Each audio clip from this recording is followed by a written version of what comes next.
เฮาเห็นปวกบ่ล้วนแล้วแต่คดโกงแผ่นดินล้วนนั่นแหละปวกใส่เดือนพวกตั้งนี้สังเสชชะสัตว์ยุบหยาบยุบหยาบจักสิเอิ่นบางได้ดีมันบ่มีสื่อคนบ่สนใจมัน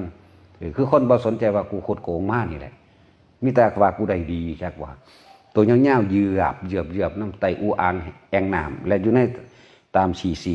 ตามน้ำค่ำน้ำคล้าอย่างตัวเหยือบมีแต่บักเด็ดๆเด้นั่นน่ะตะกี้โอ้ยคุยโวโอ้อวดมีอำนาจธรรมดาบ่นั่นเศษกรรมเล็กๆน้อยๆเด่นหัวกรรมมันสิอยู่พุ่นอยู่ในมหาอเวกีพุ่นบ่ธรรมดา ทั้งว่า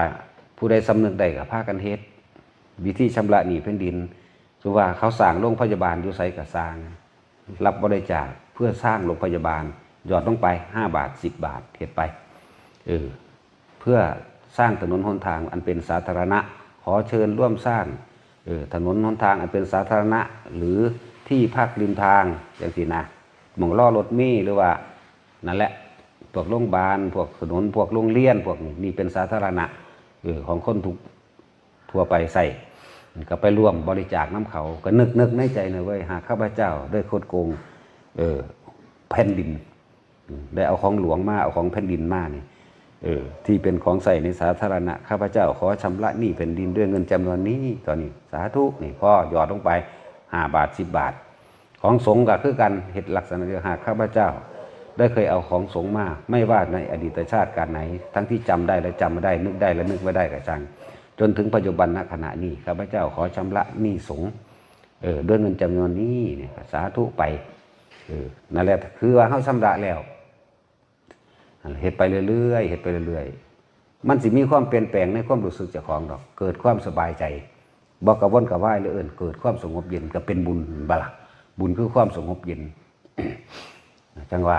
เงินที่ทุกคนบริจาคมาในสถานที่ที่พาเฮ็ดอยู่เดี๋ยวนี้เฮ็ดไปตามที่ว่าไว้เบิดทุกอย่างนั่นแหละถนนอันเป็นสาธารณะเฮาก็สิเฮ็ดไปจนสุดโดยประมาณใน3 กิโล500 เมตรแต่ว่าสิเฮ็ดไปเรื่อยๆตามจำนวนเงินที่มีมาตามจำนวนที่ได้มาเรื่อย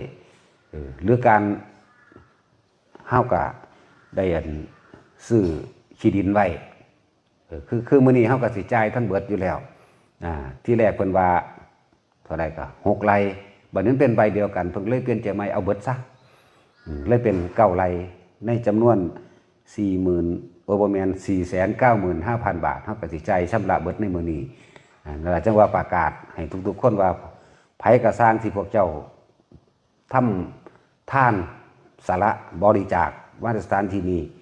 ผู้ที่ติดตามอยู่ก็ให้ฟังว่ามื้อนี้เฮาก็เรียกว่าชำระค่าดินเพิ่นจนเบิดดินนี้สิเป็นดินของสงฆ์นะบ่ได้เป็นสมบัติของผู้ใดผู้หนึ่งเป็นของสงฆ์บุคคลทั้งหลายสินำธรรมะของพระพุทธเจ้าสืบต่อไปบ่ว่าสิเป็นฆราวาสหรือนักบวชได้ทั้งนั้นสงฆ์เบิดนั่นแหละได้ทั้งนั้น ในมื้อนี้เฮาก็สิจ่ายเบิดนี่ไปตะกี้เฮาว่า300,000เนาะแต่ว่านี่เพิ่นเว้ยว่ามันใบเดียวเอาเบิดซะก็เอานั่นแหละส่วนของที่ทำมาหากินของเพิ่นก็เพิ่นหากินอยู่คือเก่าเพิ่นนั่นล่ะบ่เอาคืนดอกอันเด้อทั้งสันมีแต่สิปลูกเพิ่มมีแต่ปลูกเพิ่มมาแหละคือเพิ่นว่ามีสวนยางจังซี่ก็กรีดเอาอยู่หั่นล่ะระหว่างยางกับเฮาไผสิตายก่อนไผบุทั้งสันนี่ที่ทุกคนบริจาคมาบ่ว่าสิเป็นชำระหนี้แผ่นดินหรือหนี้สงฆ์ได้ทำแล้วได้ทำให้เห็นตลอดเลยมีการไล่สดออกไปทั่วโลกนั่นแหละเบิ่งเอา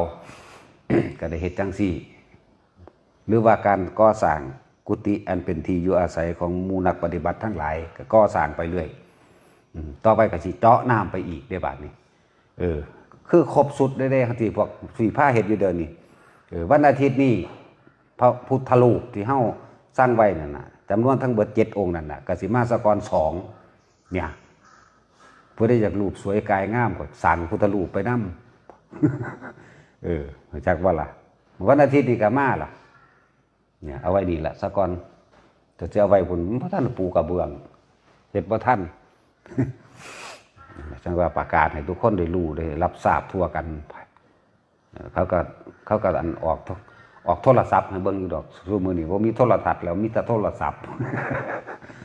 เขาก็เฮ็ดอันให้ทุกคนเบิ่งอยู่ดอกแล้วเร็วๆนี้เขาก็สิบวชอีกผู้หนึงจังซี่นะมันกำลังทองได้อยู่ล่ะนะก็สิมีการบวชเพิ่มขึ้นมาอีกผู้หนึงก็มีผู้ศึกก็มีผู้บวชก็มีเป็นไปตามอุปนิสัยวาสนาบารมีแปลว่าอุปนิสัยในการสิตัดกิเลส ในการสิละโลกบารมีนั่นแปลว่าจังซั่นนั่นแหละสร้างไปเฮ็ดไป